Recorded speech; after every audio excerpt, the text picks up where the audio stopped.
They didn't tell me. Yeah. So what can you tell us about the new characters? Well, we have Salem was a town where people came and went. So, It's a port town, crossroads of the empires. we got some new people. We have some friendly faces. Stuart Townsend as a doctor without borders trying to help the citizens of Salem who are being killed by a plague. And then we have a very bad person coming to town. Well, bad. Well, not in her eyes. Really bad, yeah, actually. Lucy Lawless. The Countess Marburg, at minimum hundreds, if not thousands of years old, possibly the very first witch of all, a former lover of Lucifer himself, possibly, who's attempted and failed many times in the past to achieve the grand rite, who finds to her surprise that this upstart Mary Sibley has managed it in Salem, and she wants in. She really wants to be the one that starts like for which country in America Yeah. claim it as. And it goes, clearly for her it's personal. It goes way back, and she realizes that this Mary Sibley doesn't even really quite understand what she's doing. She doesn't even realize the depth of what she's unleashing, and she's going to take advantage of it. There'll be war. It's witch war. And we should mention her son, Sebastian. Oh, played by Joe Doyle. An amazing young British actor. He's going to be a huge star. Fantastic. And they have a very twisted, interesting mother-son relationship that, like, which you've probably never really seen before. And they bring a very strange, sexy, scary element to say. Mary's son, played by Oliver Bell, is also going to be a big part of the show this year. Oh, yeah. How much research did you do into the actual witch trials? Because there was a lot within the historical events related to the autonomy of women, and then there's a lot of commentary on that same issue within the main arcs and the plots of the show itself. Well, there's no doubt that the inspiration comes directly from that. It's not in any way, as Brannan, like I'm going to quote Brannan, we're not the History Channel. We're not there to tell you here's what happened, but to create a kind of new mythology based out of our history. All great mythology comes from history.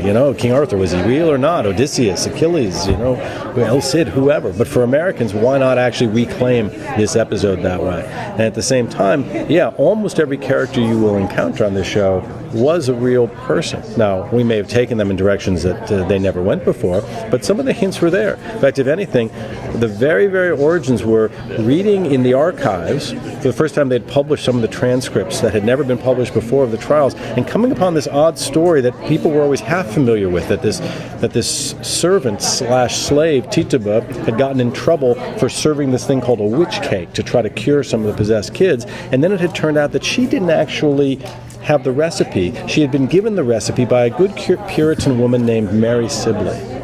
But this Mary Sibley had never been punished or questioned for this. And that got us thinking, well, maybe she's one of them. Maybe the witches were standing there all along right behind this Puritan facade. And then how do you handle some of the more, let's say, sensitive or touchy issues related to, let's say, religion versus secularism, and like some of the stuff with race, with the Native Americans, because that can be a very divisive, hot issue to address in media content. We're not the show. We don't consciously set out to make any kind of social commentary on the show. Religion is treated as it was in the day. People believed in God, they believed in the devil, and they believed in witchcraft. Everyone did. Virtually everyone. Yeah. And if you go, if anything, we've tried to put the viewer into the mindset of that time. So you take from it what you want. There are a lot of social undercurrents involving oppression and female empowerment, and we hope that people will take what they will from the show. Yeah, and there's no doubt. I mean, what Brannon says is absolutely right, that we set out from the get-go not to do history from the outside, but from the inside. If you could literally capture the mindset, and like Brannon says, everybody believed in witchcraft. Even the people who thought the witch trials were wrong, they didn't think it was wrong because they didn't think witches existed. They just didn't think they got the right people.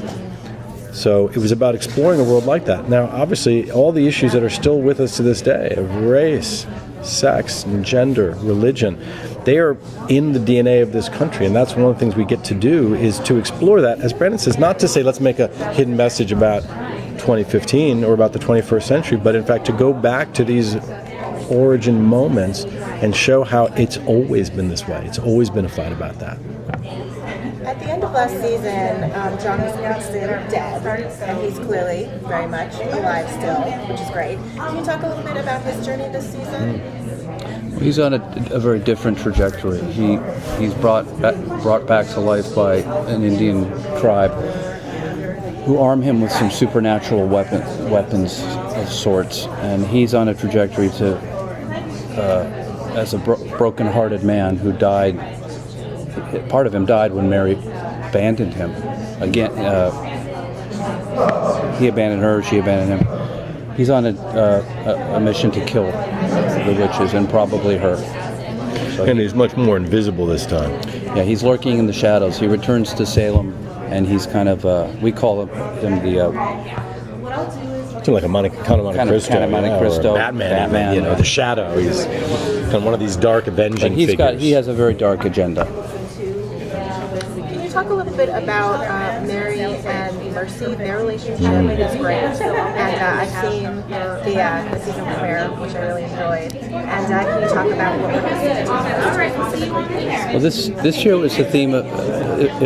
There were some strong paternal themes last year. This year it's maternal, and it's about mothers and daughters. Yeah, we say it sometimes. It's the season of the dark mothers. And Mary is a mother figure to Mercy. Marburg's kind of a mother figure too. She might play into that, but let's just say this, it's a highly dysfunctional, horrifying mother-daughter relationship between Mary and Mercy. Yeah, and it spreads around to all of them. Being that Seth couldn't make it today, could you tease a little bit as to what sort of journey his character will be on, you know, after the loss of his lover and his father? Yeah, well, look, at the we ended last season with Cotton Mather having murdered his own father, thinking he was saving Mary Sibley's life, but thinking because his father had gone mad, not realizing he had been manipulated by the ultimate witch. And yes, he had lost Gloriana, the prostitute with the heart of gold and the love of his life in many ways. He's on a huge journey this year. He starts, I think, a completely shattered, broken man, forbidden to return to Salem. Living in Boston, but who is drawn back by Anne Hale. And I would just say those two characters have an incredible journey.